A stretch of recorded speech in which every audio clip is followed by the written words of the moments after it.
The Modern Period, 1914 to 1945, by Olivia Bernheimer. The modernist period is characterized by a sense of chaotic instability, rooted in the revelation that collective social values are not particularly meaningful, leading to faithlessness, skepticism, and a confused sense of identity.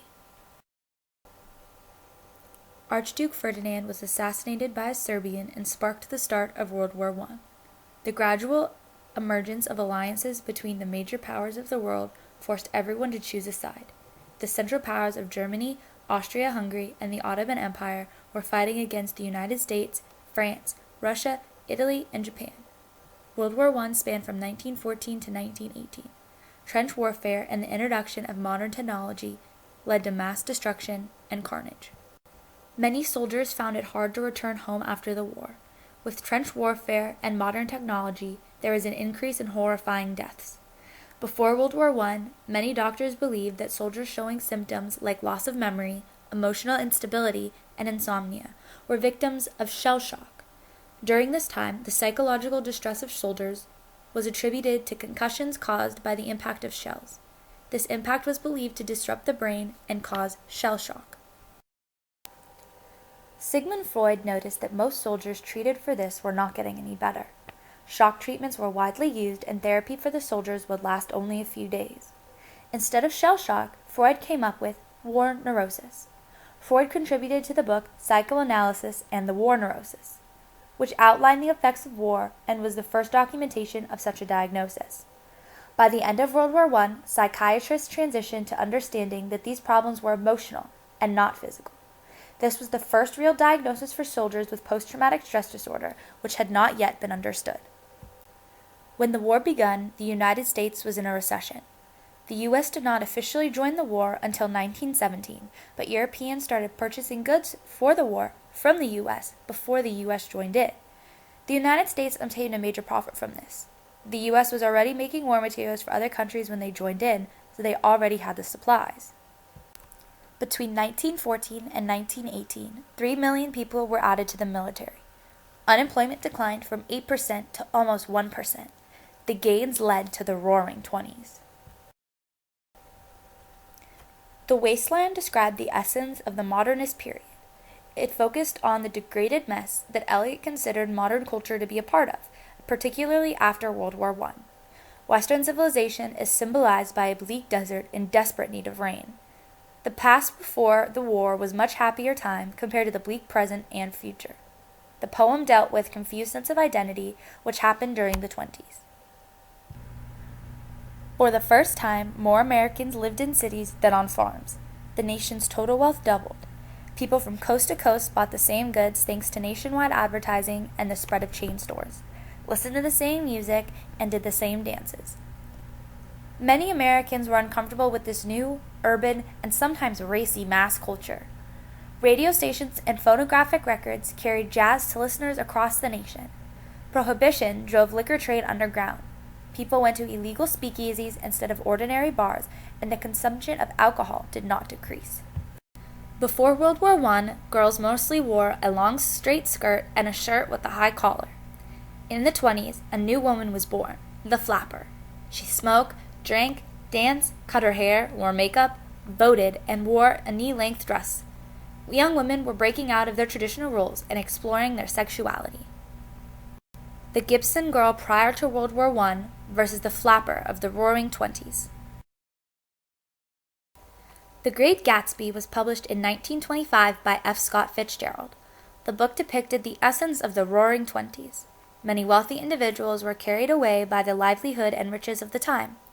Fitzgerald demonstrates the large gap in social classes. The rich were super rich and the poor were very poor. He told a cautionary tale about the American dream. Only very few people are able to obtain the true American dream, yet so many people were trying to make that dream come true. The Treaty of Versailles, signed in 1919, made Germany take full responsibility of World War I. In 1932, Hitler and the Nazi Party took power in Germany. They were angered by the reprehensions they were ordered to pay and the land they had to give up under the treaty. Hitler invaded Poland in 1939, driving Great Britain and Germany to declare war. World War II lasted from 1939 to On December 7, 1941, Japan bombed Pearl Harbor and Hawaii, driving the U.S. to officially join the war. The U.S. joined Great Britain and Russia in fighting Germany, Italy, and Japan. By late 1942, all men aged 18 to 64 were required to register for the draft, but the focus was on men under the age of 38.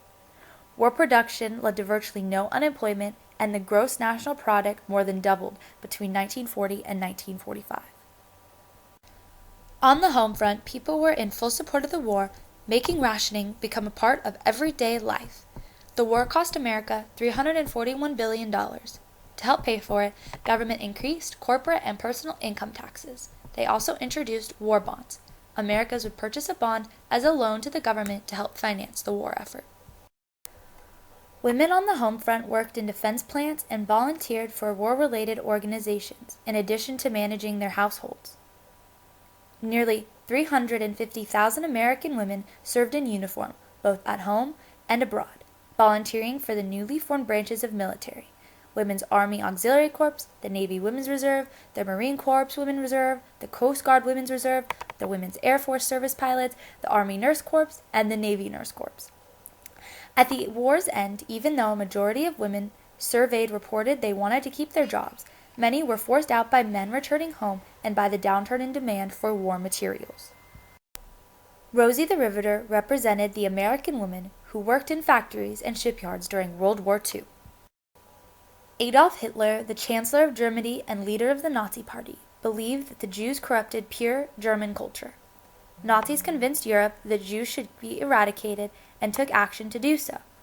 Jews in Europe were subjected to progressively harsher persecution that ultimately led to the murder of 6 million Jews. That does not even take into account the disabled, gypsies, Jehovah's Witnesses, criminals, homosexuals, and war prisoners that were murdered as well. America sat in silence during this massacre due to their isolated policies. Eventually, the U.S. liberated concentration camps, but it was far too late. Many people around the world were unaware of the Holocaust until the end of the war. Literature helped people understand the atrocities. Some important works are The Diary of Anne Frank by Anne Frank, Night by Elie Wiesel, The Book Thief by Marcus Zusak, and Auschwitz and After by Charlotte Delbo. Sylvia Plath, although born in a postmodern time, wrote some works that are very characteristic of a modern period: Lady Lazarus and Daddy.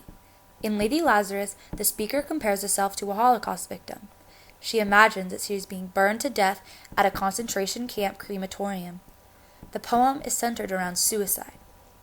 In Daddy, the speaker is faced with her father as a giant and evil Nazi and takes the part of a Jew and a victim.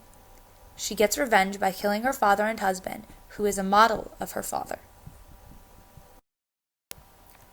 Both poems reveal Plath's anger and frustration directed against the general forces of inhumanity, violence, and the destruction of the time. Plath was suffering from deep depression and killed herself by the age of 30, which explains the darkness of her work. Plath said, "Personal experience is very important, but I believe poetry should be relevant to larger things, such as Hiroshima and Dachau, and so on.